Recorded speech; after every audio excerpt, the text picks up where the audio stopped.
নমস্কার। আজ বাংলার কথায় আমি স্বর্ণালী দত্তকুইলা আছি আপনাদের সঙ্গে।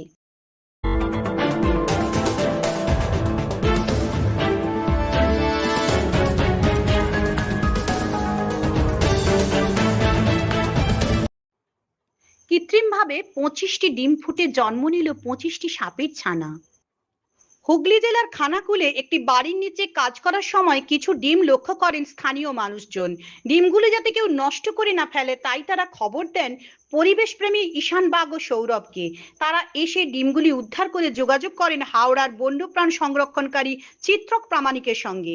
পরবর্তীতে ঈশান বাগ ও বিভাস খাঁয়ের থেকে ডিমগুলি নিয়ে বিশিষ্ট সরীসৃপ বিশেষজ্ঞ অনির্বাণ চৌধুরীর পরামর্শ মতো কৃত্রিমভাবে সাপের ২৫টি ডিম থেকে ছানা ফোটানোর ব্যবস্থা করেন চিত্রক প্রামাণিক ও সুমন্ত দাস। নিয়মিত যত্ন, তাপমাত্রা নিয়ন্ত্রণ, আর্দ্রতা নিয়ন্ত্রণ, সঠিক পর্যবেক্ষণের পর ২৫টি ডিম থেকে জন্ম নেয় ২৫টি সদ্যজাত জলঢোরা সাপ বা চেকার্ড কিলব্যাক সাপের বাচ্চা।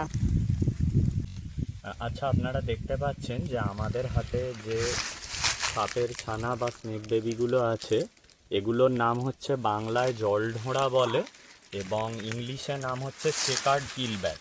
তো এই সাপের কিছু ডিম উদ্ধার হয়েছিল হুগলি জেলার খানাকুলে এবং উদ্ধার করেছিল আমাদের এই প্রিয় ভাই ঈশান বাগ।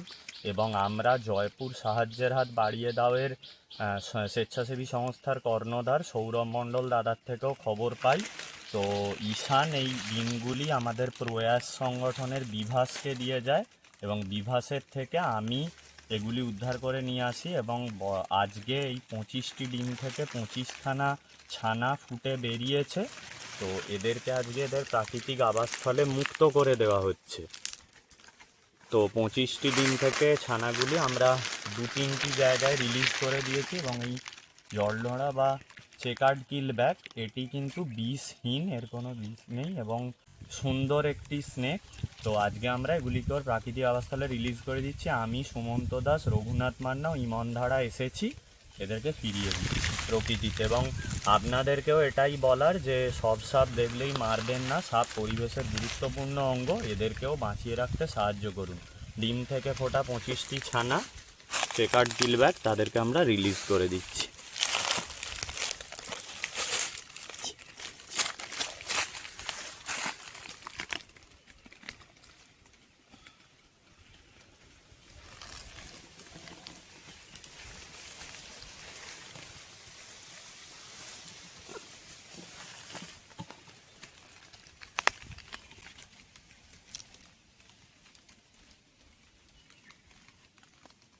ঢুকে গেল।